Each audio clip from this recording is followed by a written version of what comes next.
tax credits for Nevada Educational Choice Scholarship Program to people of the state of Nevada represented in the Senate and Assembly do enact as follows. Section 1 of Section 1. Thank you. Are there any amendments to the bill? There are none. Section 3 end of Section 3 end of bill. Thank you. Remarks from the floor.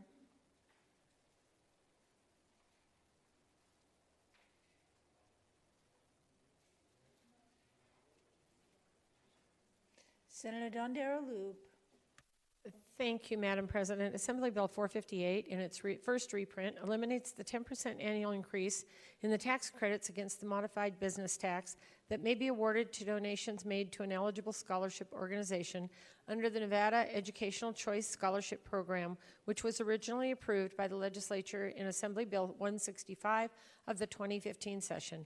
The bill additionally provides that the annual amount of credits that may be issued is permanently set at a total of $6,655,000 for each fiscal year pursuant to both NRS 363A and NRS 363B combined.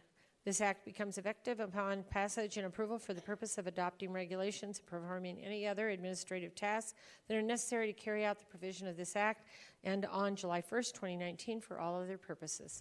Thank you. Thank you. Further remarks? Senator Gansert. Thank you, Madam President. I rise in opposition to AB 458. We know that the cost of education goes up every year, and this body historically has always increased funding for education between the bienniums. Right now, there's 2,300 families on this program, and with inflation, when you remove the 10% increase every year and not replace it with some sort of increase, these families will fall behind and may not be able to use this program. So again, there's 2,300 families who are using this program right now. Their average income is only $47,000 for the entire household. So this is a means-tested scholarship that will require a little more money every year to make sure that those families can continue using it.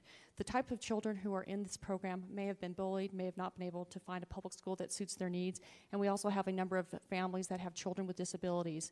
I think it's critically important that each child is able to attend a school that best fits their needs, and by eliminating the escalator on this, we are threatening the continuation of this program and threatening the use of this program for the current enrollees. I urge your opposition. Thank you. Thank you. Senator Hammond. Thank you, Madam President. I rise in opposition to this bill. I won't restate all the arguments that were made by my colleague from Senate District 15. I think she did a really good job of talking about this. But over the last few years, this is a program that we started back in 2015. And since that time, I've spent a lot of time with families that have been able to use this program. Again, it's means tested. It is directed towards helping those who really don't have a lot of choice in where their child is educated. And what I have seen over the last 4 years are families that have really clung onto the hope that they can make a change in their child's future where they didn't see it before for various reasons, as my colleague has mentioned. And I really see this as sort of rolling back a program that is working, something that is working. You know, a couple years ago, we were asked to reevaluate some of the programs like Zoom schools, which we got evidence that showed that this program was working. And so I was anxious to try I was anxious to vote again to continue the funding for Zoom schools and other such programs that seem to be working for children in certain circumstances. This is another one that does that. This is one that really gives hope, and I don't really want to see something reduced when we are diminished in any capacity if it actually has a chance to help a student in to create an environment or be a part of an environment where they're actually thriving. And for that reason, I just can't vote for the bill. I have to be in opposition. Thank you. Senator Spearman. Thank you, Madam President. I rise in support of the bill, and I've thought about it long and hard and looked at it several different ways. And I do understand my colleagues wanting to continue a program.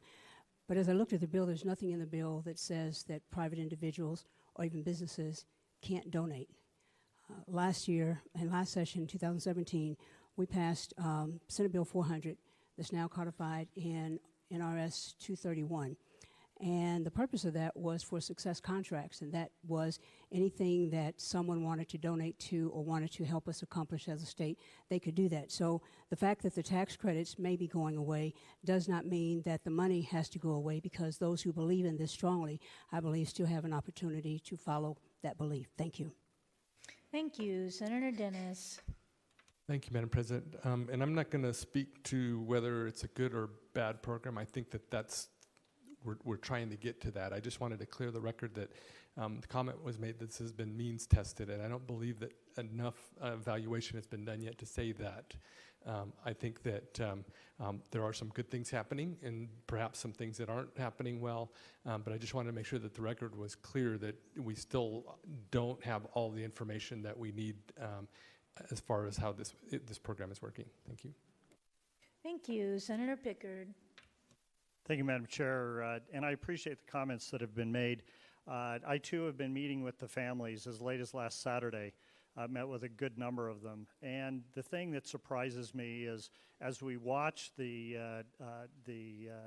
Senate Finance Committee going through the budget and closing out the budget, and I mean, this amounts to budget dust.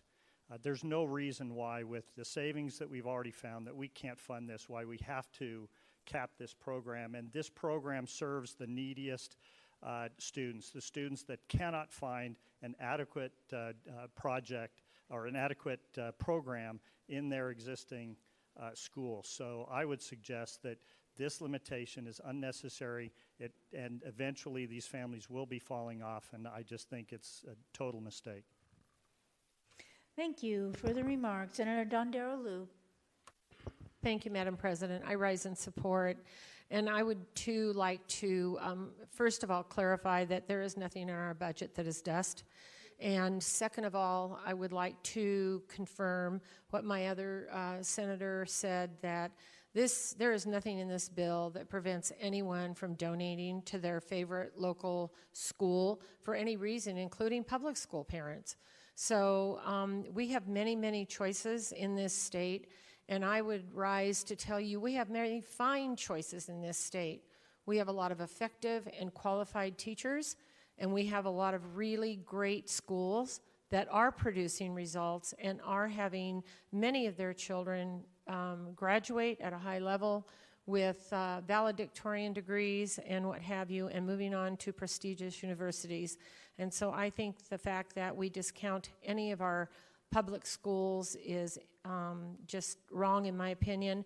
I recognize all children don't have the same needs, but those needs can also be met at many different schools, and I would hope that you would support this bill. Thank you. Thank you. Further remarks. All right, hearing none, the Secretary will open the roll.